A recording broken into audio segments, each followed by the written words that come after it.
Hey there everyone, and welcome back to Richard's Toy Room once again. This is the next model kit that I have chosen to start on. Now, I've had this one for a while, probably I think over a year at least, maybe longer. And you know, sometimes you just kind of feel like doing other ones and they just kind of get put off to the side and you pick one to go in front of it, and that's kind of what happened with this one for the longest time. So anyway, I've really been looking forward to doing this one. I know that sounds weird that I've waited so long to do it, even though I've been looking forward to doing it, but that's the way things happen. So this is a Moebius model.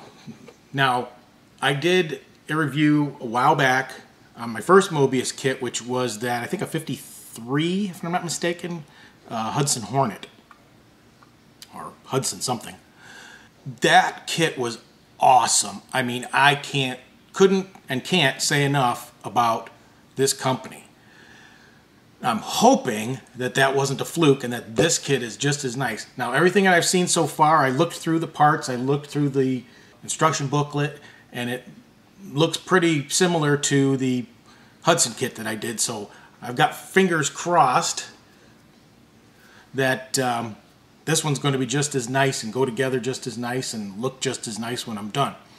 Now, I just wish they had more kits to select from. They don't seem to have a whole lot, and when they do come out with kits, it seems like they come out with like multiple versions of the same kit. Like I think they've got I think their latest kit to come out was like some kind of like early 70s or mid 70s, like Ford F100 or F150, and they've probably put out 3 or 4 different versions of that truck. I mean, I couldn't tell you what they all are off the top of my head. I just kind of remember seeing them on YouTube and here and there and whatever. But I know they did the same thing with this and with the Hornet. They had different releases of this. Like the Hornet, I think, had one that was like a different year because they had, you could interchange some of the trim and stuff to make it like, say, a 54 or 52 or something like that. And I think they did the same thing with this one. I think I remember seeing at least one other kit with this. Like I think the other Hudson one was like a hot rod or something kit. But anyway, enough babbling. So let's get to this kit. We'll show you the box first. The ends are basically the front of the car. Not like a lot of regular model kits where it's usually the same box art on the ends. And here's the one side. And the other side just shows you a few details. Nothing spectacular, but the kits themselves are what's really spectacular about these Moebius kits. Now here's the paperwork that's inside the kit. You get, this is a, I don't know if I call it a facsimile. I'm not exactly sure how close it is to the original, but it's like a reprint or facsimile of either the brochure that came out when this came out, or maybe something that was included with the car, like in the owner's manual or something like that. But it's pretty neat. It just basically tells you about the car. This is the 55 Chrysler C300, and not the 300 letter series, which came after this, where they started using letters of the alphabet. Like the 56 was a 300B. There was actually no 300A. This would have been like the A if they decided to call it that. But for some reason they called it the C300. And then the other one that I did, which you should see before this video, is the 57 Chrysler 300C.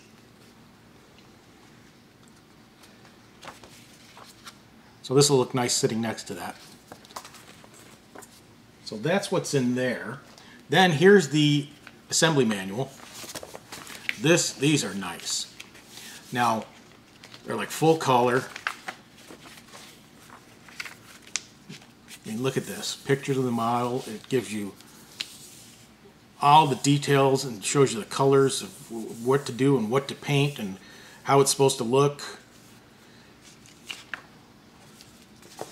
And on the back here it tells you all the different colors that everything should be, and even gives you testers, not part numbers, but the actual name of the paint. Like this says testers model master, I'm not sure how you pronounce that, radome or radome, or I'm not sure what that means, tan. And this one, tester is Wimbledon white, for example. And then here it even tells you to do the headliner, use Tester's Model Master Flat White with a couple drops of Radome Tan. So you mix it and then you get that color. So this is nice. This company, I can't say enough about this company. I love this company. I hope they don't go out of business, because I'd love to see them put out a lot more kits. So the instructions themselves, let me see if I can get this a little tighter so you can see what's going on here. Instructions themselves here are wonderful. Now, normally I don't like a lot of this reading in the kits. I mean, I'd be happy with just this and then like call outs to, I mean, obviously I always have most, I shouldn't say always, never say always. Most companies have the part numbers so you can find them on the sprue in case you're not sure which part it is. But I like when they have like the actual, like say, step 1, 2, 3, 4, 5, 6, and it kind of tells you what order they expect you to put them together in.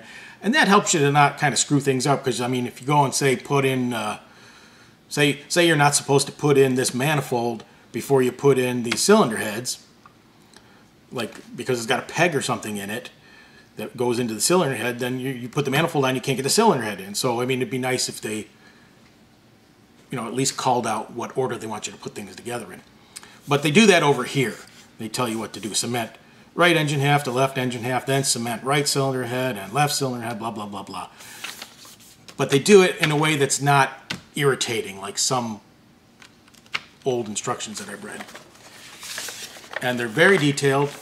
And what I've noticed in Moebius kits is they tend to, when they engineer the sprues for the parts, they put them in a way where when you cut the part off the tree, a lot of times that part where you need to cut is a part that doesn't show, or it's a part where like it goes together with something else, so that the part that you see isn't marred by any sort of molding or shaving or sanding or whatever like that, which is really nice, really thoughtful for them to do stuff like that. But as you can see, this has like 100, I think 125 parts, I think it said in the box. But this is, I'm really looking forward to doing this kit, and I hope I get a good paint job on it so that it comes out good. So let's take a look at the decal sheet that comes with it. As all companies now, they have like this little thing in here, I guess that keeps it from sticking to the plastic. There's not a whole lot of decals here, but they're real small ones. And they're all like letters for the car, a few license plates. I think most of these are like emblems for, or not emblems, but like stickers for like under the engine and stuff like that, for like, you know, like say caution fan and, you know, whatever, Mopar filter, junk like that. And I think, I'm not 100% sure, I think a couple of these are for the gauges too inside, but I don't know, that didn't look that close. So these ones that go on the actual car should be interesting. I don't know how those will work. A lot of times, I mean, the molding seems pretty good, that I could probably pick them out with a paint pen or something, but I guess we'll just have to see.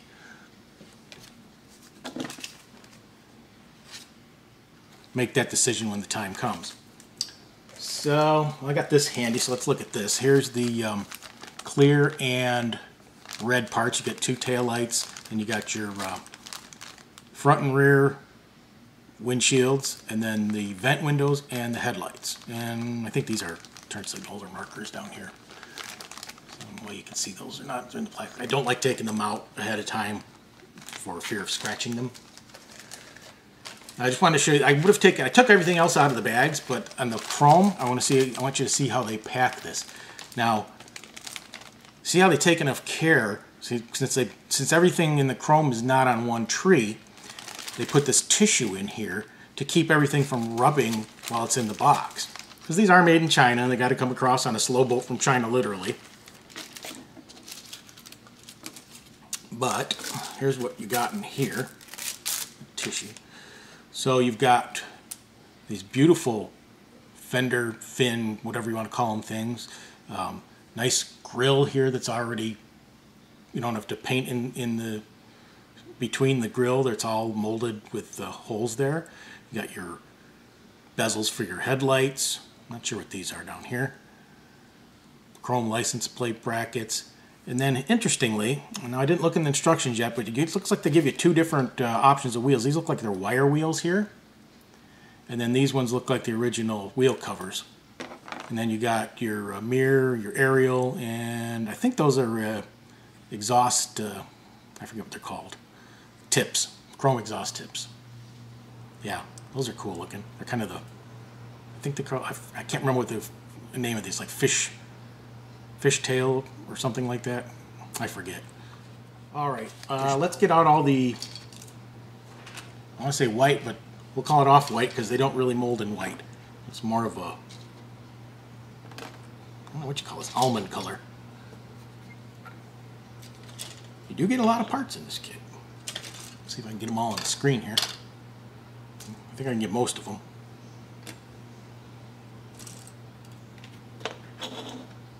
One more. Whoa, some of them are falling off. So we had two parts that fell off. You got, I think this is to hold the wheel on, one of them. I don't know where the other ones are at this moment. So we don't want to lose that. I'll put it in the box. And then this is, I think, the fan shroud for the engine. Throw that in there so that doesn't get lost. So let's see what we got here. We got the wheel backs over here.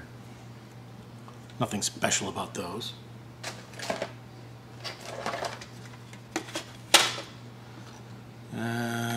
This is your exhaust. They're nice, two separate complete exhaust systems there. Dual exhaust. You got your frame. It's a nice frame. A lot of detail in there. Here looks like you got your rear axle, drive shaft, steering wheel. Maybe that's a master cylinder, I'm not sure. Well, maybe not because there's two of them. That might be, oh, those are the spindles. Yeah, and here's the other wheel where the wheels lock on these things. Yeah, it looks like that's all on there. And what do we got here? Looks like here, whoa, look at that front suspension there. Look at all those parts. It even comes with the control arms molded in and the steering linkage and stabilizer. Oh, no, that's two parts. One here and one here. Thought that was all one thing. You got your front steering linkage here. Or maybe that's a rear bar. I'm not 100% sure. No, that is the front. There's a stabilizer bar here. This is all the linkage. Got you. Okay. Steering column. That might be another part of the steering column that goes under the hood. Shocks. Springs, it looks like. Axle. I think those are upper control arms.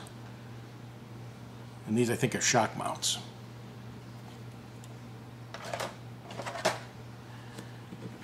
There's a lot of little parts on this one. It's all the engine parts. Interestingly, where's the other? Oh, there's two of them actually. It's got all the engine parts and stuff on them. So you got one half over here and one half over here. So we'll take a look at both of those at the same time. So you've got pretty much, it looks like this one on my left hand here and your right is, that looks like all engine parts as far as I can tell. And then this one has a bunch of engine parts and also a 6-volt battery, horn, maybe a brake booster, radiator, air cleaner, some hoses, fan or radiator surround support, and a dipstick for probably the transmission. That 57 AMT Chrysler 300 had a dipstick for the transmission, which I've never had one like that before. That was kind of interesting. Here you got your front and rear seats. I like that they're separates because these are probably going to have two-tone on them, and they're a lot easier to paint this way than when they're molded into the interior bucket. You got your firewall, a lot of detail on there. That's nice.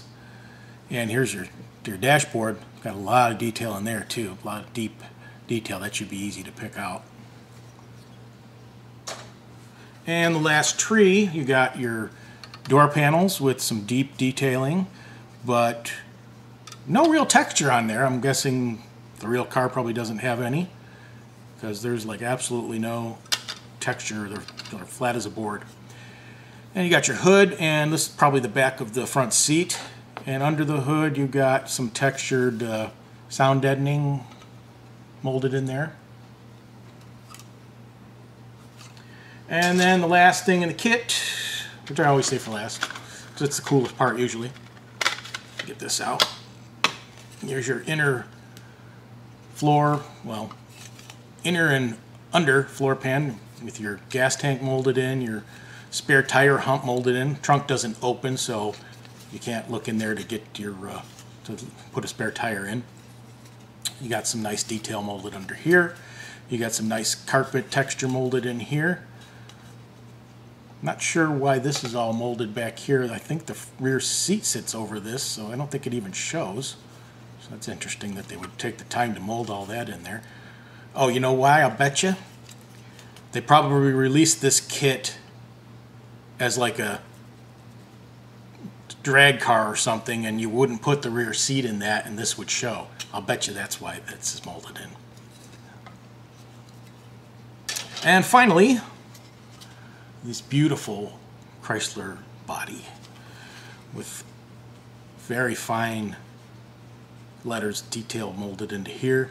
I'm thinking those would be pretty hard to pick out with even with the tiny little gel pen that I have, so I'll probably try to do the decals on those. I just hope they turn out good. You got very nicely molded door handles here and side chrome strips. You got your inner fenders molded in under the hood. You've got a gas tank molded in on this side, or gas cap, cover, whatever you call it there, where you put the gas in. And it has 300 on it. In the back you've got a nicely detailed trunk emblem.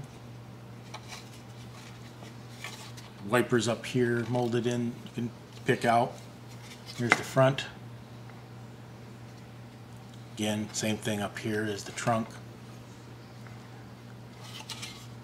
Yes, this, and inside you've got the headliner, ribs, the visors, and some, I'm guessing these are maybe lights back here or something on the side.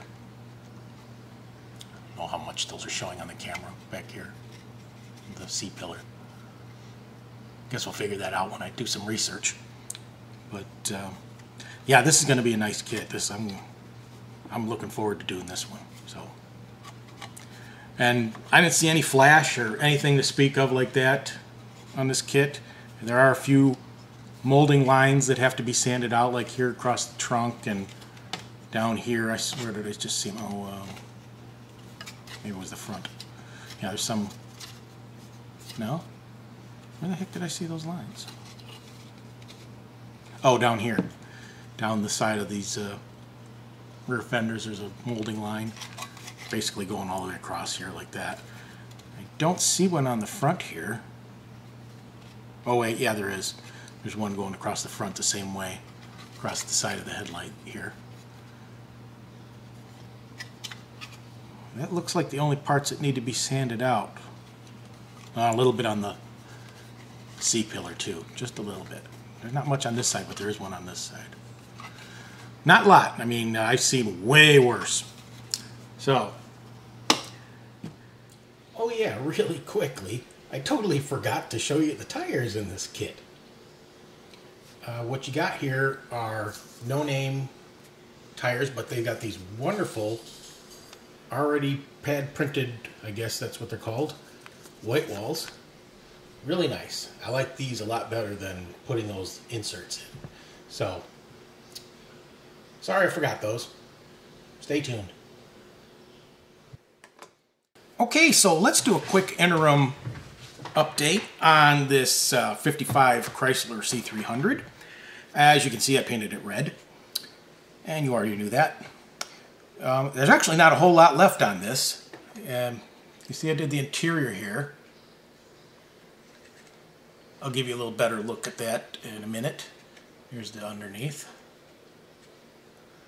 This went together very, very nicely. There was just a couple of minor problems, nothing too horrible.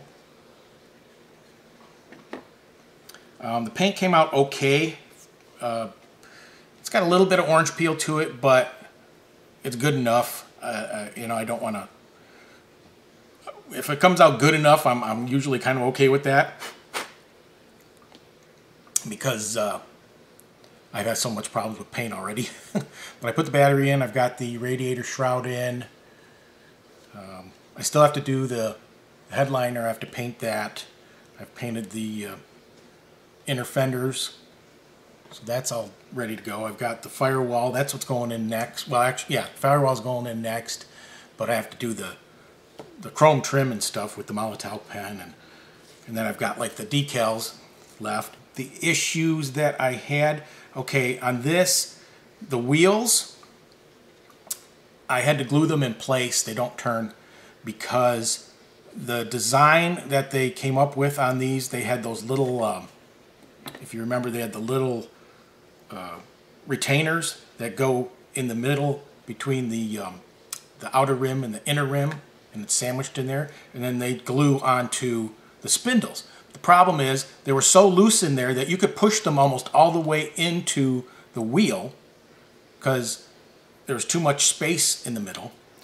And if the only way to get them on all the way would be to put that on first and then glue the wheel and the tire and everything together while it's on the car, and that's just too much to go wrong there, so I don't like doing that. So what I did was I ended up gluing the retainers and then gluing the wheels in place on the axles. So this is a non-rolling vehicle. The other problem I had was with the decals for some reason. I'm hoping that it was just a problem with the couple that in the engine here for some reason, but because if these go bad, then I'm kind of screwed, and I'm going to have to try to do everything by hand, because the decals just started like kind of breaking apart for some reason. I don't know why.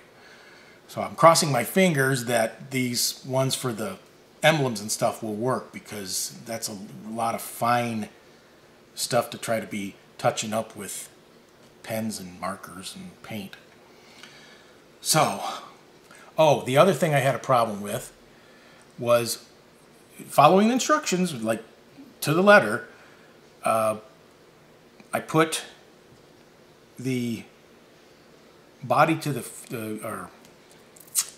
I put the frame to the body, not the body, but the interior floor pan, and then it wanted you to put the engine in. Well, the problem was the pin that goes into the transmission, I couldn't get the engine in because there wasn't enough clearance in there. So I ended up just shearing that pin off and just gluing the unit into the subframe there. I think those were the only issues I had for going on memory and looking at the car here. I think everything else went together fairly well. I don't remember any problems with anything else. Just wish me luck on the detailing, and this should be done soon. So stay tuned. Oh, I almost forgot. I was going to show you the interior before. I hand detailed that, and there were some decals.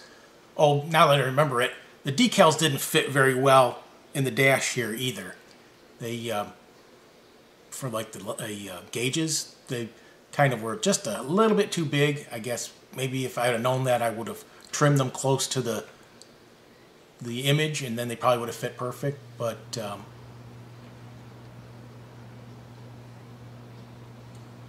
that's what you got there. And you might as well take a look at the engine while I've got this on a close-up.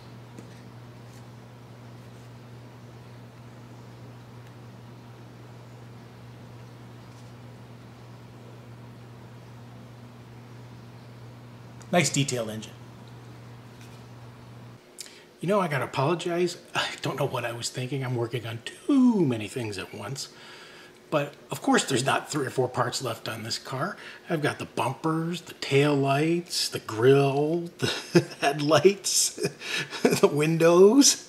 A bunch of stuff I still have to put on. I don't know what I was thinking, but didn't want you to think I was losing it. So, well, hey there. Welcome to the finale of the 1955 Chrysler C300 by Moebius. I think this one turned out pretty good. And let me move the box out of the way here. So the only other issues that we had with this finishing up were putting the body to the frame. I did have a little bit of an issue. It didn't quite want to go together, but I managed to finagle it enough where I got it to snap into place, and then everything was fine. Stay tuned for the the round table finale at the end of this, going over the final problems here. There is no pledge on future, for whatever you want to call it, on this one. This one, actually, the paint came out pretty good, except for it's always something, you can never win. But I got a lot of dust or something in this paint job for some reason. But it came out so nice, which is unusual, that I just didn't want to take my chances and do anything else to it. I didn't want to like try sanding it down and shooting another coat over it to get rid of all the little dust particles. This one seemed to have more. I'm not sure exactly what happened in that case, but anyway, I mean, that's neither here nor there. The other problem I had with this kit, and I think I mentioned it earlier in the video, the decals. Oh God. So I wasn't going to use the decals for where it spelled out Chrysler on the sides and on the front here, but I had a lot of trouble trying to paint in those tiny details, so I did end up using them, and I'm really not too happy with them. I mean, the front one's not too bad. The side ones, they didn't really lay down good. And I don't know if that's the decals themselves, or if that's the decal set that I use, or if I did something wrong, but you can tell there's a decal on there, and it kind of was a little bit disappointing in that respect. Well, I got it up in the air. I'll show you the bottom. So that and the putting the body to the frame thing, those were the only issues I had since the other update. Everything else, as far as I remember, went together really nice on it. Well, the one thing I did end up doing by mistake, and that was partially my fault, is when I put the decals on for the license plates are pegged to go into the bumpers. But what I didn't realize was they only go on one way, and I had put the decals on upside down, basically, which you really couldn't tell until you went to go put them on the bumper, and they're like, one peg is larger on one side than the other one. I mean, it's just minuscule. It's not like you can look at it and go, one's like this and one's like this. So, of course, 50-50 chance, of course, I picked the wrong one and I put them upside down. So all I did was just enlarge the holes a little bit, and no big deal. So just watch out for that if you're building it. Let me give you a look in under the hood here. Oh, the other thing I didn't like about this was they give you these decals for, the Chrysler and all that, but they didn't give you decals for these emblems where they're like a checkerboard, and right between the grill here, you could see like between the hood and this V-ish, U-ish shape thing. There's one on the trunk too. That would have been a nice place for a decal, if you're listening, Moebius.